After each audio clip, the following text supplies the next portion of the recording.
آدم کے بیٹے شیش، شیش کے بیٹے یانس، یانس کے بیٹے کینان، کینان کے بیٹے میلائل، میلائل کے بیٹے بیارت، بیارت کے بیٹے ادریس، ادریس کے بیٹے متوشق، متوشق کے بیٹے لمک نیک نام، لمک نیک نام کے بیٹے نوح، نوح کے بیٹے سام، سام کے بیٹے زلاد، زلاد کے بیٹے شالح، شالح کے بیٹے عابر، عابر کے بیٹے داتا، داتا کے بیٹے رابا، رابا کے بیٹے سارو، سارو کے بیٹے ناخر، ناخر کے بیٹے تاریخ، تاریخ کے بیٹے ابراہیم، ابراہیم خلیل اللہ، ابراہیم خلیل اللہ کے بیٹے اسماعیل ذبیح اللہ، اسماعیل ذبیح اللہ کے بیٹے کیدار، کیدار کے بیٹے عوام، عوام کے بیٹے عمل، عمل کے بیٹے ثابت، ثابت کے بیٹے سلمان، سلمان کے بیٹے رئیسہ، رئیسہ کے بیٹے لیسا، لیسا کے بیٹے عود، عود کے بیٹے عوا، عوا کے بیٹے عدنان، عدنان کے بیٹے معید، معید کے بیٹے ندار، ندار کے بیٹے مدر، مدر کے بیٹے لیاس، لیاس کے مدرکہ، مدرکہ کے بیٹے خدیمہ، خدیمہ کے بیٹے کنانہ، کنانہ کے بیٹے نظر، نظر کے بیٹے مالک، مالک کے بیٹے فہر، فہر کے بیٹے غالب، غالب کے بیٹے لوئی، لوئی کے بیٹے کعب، کعب کے بیٹے مرہ، مرہ کے بیٹے کلاب، کلاب کے بیٹے قصی، قصی کے بیٹے عبد مناف، عبد مناف کے بیٹے ہاشم ہے اور ہاشم کے بیٹے عبد المطلب ہے اور عبد المطلب کے بیٹے عبداللہ ہے اور عبداللہ کے بیٹے محمد الرسول اللہ۔ نعرہ تکبیر، نعرہ رسالت، سیرت مصطفیٰ، نعرہ تکبیر، شجرہ مصطفیٰ۔ اب ذرا غور کرنا پیارے، میں نے سفر کا آغاز کر دیا ہے، میرے سرکار کا نور منتقل ہو گیا ہے حضرت عبداللہ کی پشت پاک میں۔ اللہ اکبر، حضرت عبداللہ کا نکاح سیدہ آمینہ سے ہو جا رہا ہے۔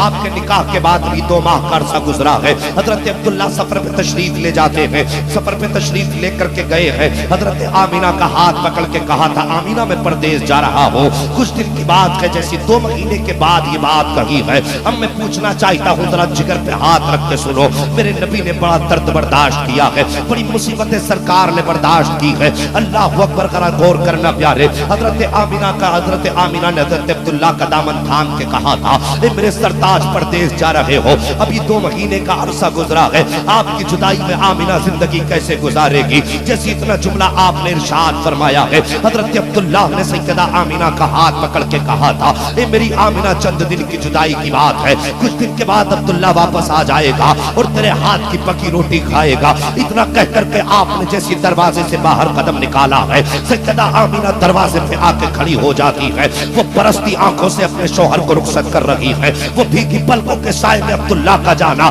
میرے نبی کی امی کو تادم زیست یاد آتا رہا ہے۔ اللہ اکبر، حضرت عبداللہ نے گھر سے قدم نکالا ہے، جس دن کے آنے کا وعدہ کر کے گئے تھے وہ وقت قریب آ گیا ہے، سیدہ عبداللہ کی انتظار میں بیٹھی ہے۔ اللہ اکبر، جیسی وہ دن آیا ہے جس میں حضرت عبداللہ کی واپسی کا وعدہ تھا، سیدہ آمینہ نے کھانا تیار کیا ہے، روٹی کے لیے آٹا گوندھ کر کے رکھا ہے، لیکن یاد تھا شوہر وعدہ کر کے گیا ہے کہ آمینہ تیرے ہاتھ کی پکی روٹی کھاؤں گا، لیکن شام کا سورج ڈوبنے لگا ہے، سیدہ دروازے پہ آ کر کے بیٹھ جاتی ہے، جب میرا سرتاج آئے گا تبھی روٹی بنائی جائے گی، جب عبداللہ آ جائیں گے تبھی کھانا کھایا جائے گا، لیکن مشیت کو کچھ اور ہی منظور تھا۔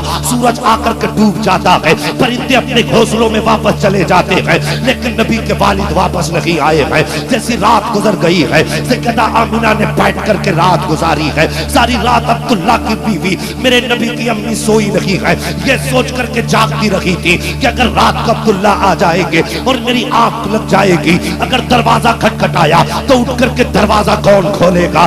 اس امید پر آپ کی آنکھ لگی ہے۔ جیسی صبح کا سورج نمودار ہوا ہے، اٹھ کر کے ابو عبد المطلب کے پاس آ کے کہتی ہیں ابا جان آج ماجرا کیا ہے؟ عبداللہ کے آنے کا وعدہ تھا، عبداللہ واپس نہیں آئے ہیں۔ میرے نبی کے والد دادا فرماتے ہیں اے آمینہ اداس نہ ہو سکتا ہے سفر میں تاخیر ہو گئی ہو سکتا ہے آج نہیں کل آ جائے، کئی دن گزر جاتے ہیں۔ حضرت آمینہ نے کئی مرتبہ ایسا کیا ہے کہ کھانا بنا کے رکھ دیا ہے، لیکن سیدہ نے کھایا نہیں تھا۔ کئی دن گزرنے کے بعد ایک دن حضرت آمینہ آئی ہے، کہتی ابا جان ذرا پتا تو کرو میرے عبداللہ کا حال کیا ہے، کسی نے کچھ بتایا تک نہیں ہے۔ حضرت عبداللہ کی خبر سننے کے بعد حضرت عبد المطلب گھر سے نکلے ہیں، سین کعبہ میں گئے، کعبے کا طواف کیا ہے، ابھی واپس پلٹ رہے تھے، اتنے میں کوئی دوڑتا ہوا آیا، آ کر کے کہتا عبد المطلب ذرا ٹھہر جائیے۔ حضرت عبد المطلب ٹھہر جاتے ہیں، بتاؤ کیا بات ہے؟ کہ عبد المطلب کیسے بتائیں، کلیجہ ٹکڑے ٹکڑے ہو رہا ہے، کہ بات کیا ہے؟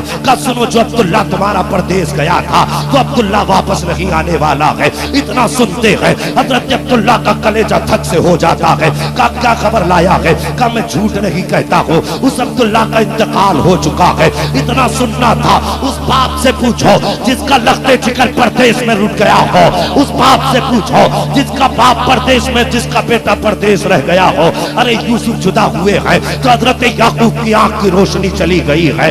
اللہ اکبر. جب حضرت عبداللہ رخصت ہوئے تھے تب بھی عبد المطلب کی آنکھ میں آنسو تھے. جب پردیس سے واپس نہیں آئے ہیں تب بھی آنکھیں برس رہی ہیں. جیسی گھر میں قدم رکھا ہے سیدہ دروازے پہ انتظار کر رہی تھی. عبد المطلب آتے ہی ہوں گے, ان سے عبداللہ کا پتہ پوچھوں گی, لیکن آپ کے قدم ہے کہ آگے بڑھ نہیں رہے ہیں. آج زمین تنگ ہو رہی ہے, ایسا لگتا تھا ایک ایک پیر بوجھل ہو چکا ہے. آپ نے ہمت کر کے اپنے دروازے کی طرف قدم بڑھایا ہے. جیسی دروازے پہ قدم رکھا ہے آہٹ حضرت آمینہ نے سن لی ہے, آپ کے قدموں کی آواز سنی ہے, توڑ کر کے آئی ہے. دروازے پر جیسی حضرت عبد المطلب نے قدم رکھا ہے کہتی ابا جان بتاؤ میرے عبداللہ کا کچھ پتا چلا ہے. اتنا سننا تھا. حضرت عبد المطلب کہتے ہیں آمینہ آج کے بعد کسی کے کھانے کا انتظار مت کرنا, آج کے بعد شام کو بیٹھ کر کے رستہ نہیں دیکھنا ہے. کہا ابا کیا کہہ رہے ہو؟ کہا ہاں لخت جگر تو جس عبداللہ کا انتظار کر رہی ہے وہ عبداللہ واپس آنے والا نہیں ہے.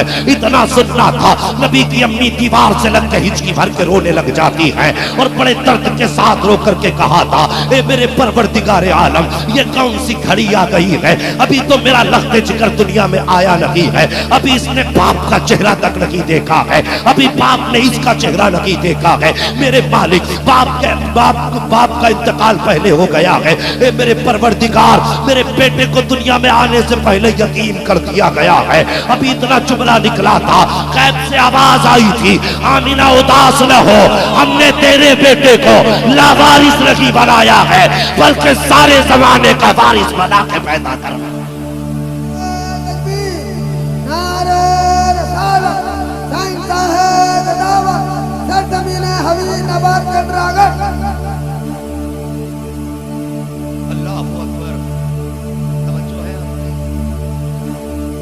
آپ کو سلامت رکھے. وہ لوگوں پھر اس کے بعد کی زندگی کبھی گھروں میں جھانک کے دیکھا کرو.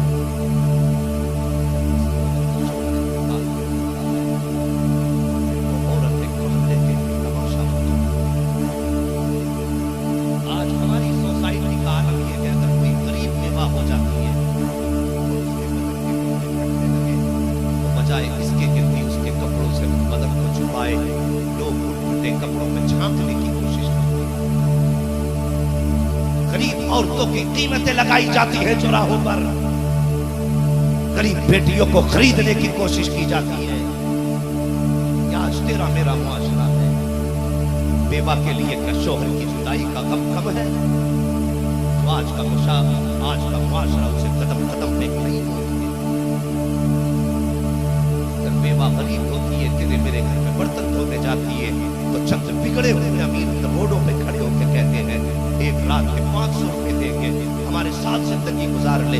حیا نہیں آتی تم نے اس مدینے والے کا کلمہ پڑھا ہے جس کی بارگاہ میں حاتم طائی کی پوتی آئی تھی اور آ کے کہا تھا پیغمبر میرے خاندان والوں نے میرے سر کی چادر چھین لی ہے. نبی نے اپنی مزمل والی چادر کاندھے سے اتار کے اس حاتم طائی کی پوتی کے سر پہ جیسی ڈالی تھی صحابہ نے کہا تھا آقا یہ تو دشمن کی بیٹی ہے, ایک کافر کی بیٹی کو آپ چادر دے رہے ہیں. میرے نبی کو جلال آ گیا تھا اور فرمایا تھا خاموش ہو جا, بیٹی بیٹی ہوتی ہے چاہے وہ کافر کی بیٹی ہو چاہے مومن کی بیٹی.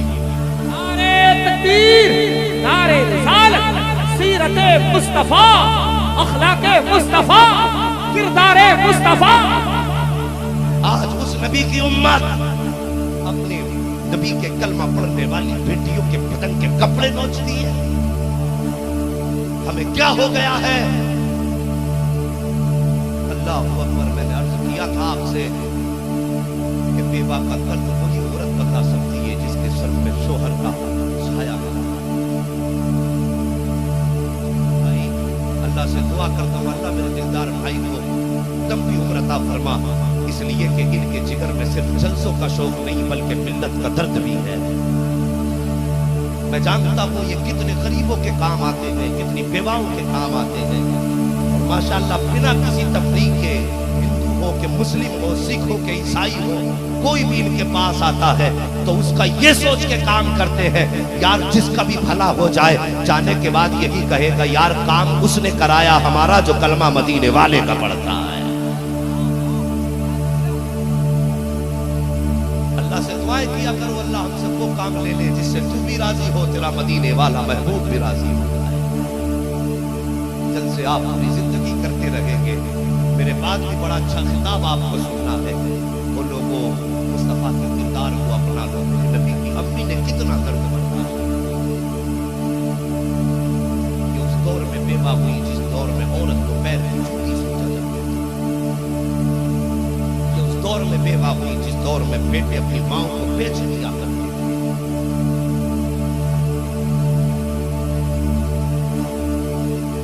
اتنا شوق نہیں ہے زبردستی بولنے، بس آپ دل سے سنیں گے تو بیان کریں اور کرنا پیارے۔ اس دور میں نبی کی اپنی بیوہ ہوئی جس دور میں لوگ عورتوں کو ماں کو بیٹے بیچ دیتے تھے، باپ کے انتقال کے بعد ماں کو بانٹا جاتا تھا، بیٹے ماں کو بیوی بنا کے رکھتے تھے۔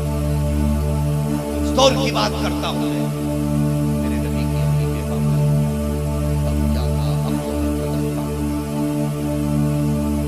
ہر سانس گلے میں پھنس کے آئی تھی، زندگی اتنی مشکل ہو گئی تھی کہ اس درد کو میری اوقات کا میں بیان کر سکوں، آج تک مؤرخ کا قلم تھما حق و تحریر نہ کر سکوں۔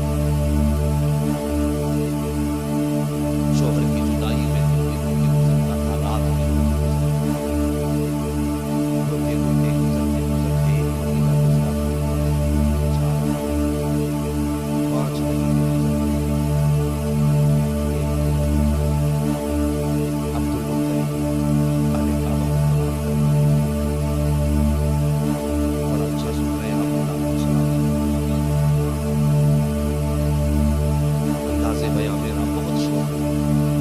شاید کہ اتر جائے تیرے دل میں۔ وہ لوگوں خانہ کعبہ کے طواف کے لیے گئے، مکے میں کچھ لوگ بیٹھا بیٹھے عبدالمطلب نے کہا جی آپ سے کچھ بات ہے۔ کہا کون سی بات؟ کہا بس ہمت نہیں ہو رہی، کہا کہو نا کیا بات ہے؟ بیٹے بیٹھ جا، ماحول خراب نہ کر، ہمت نہیں ہو رہی، کہا بتاؤ نا۔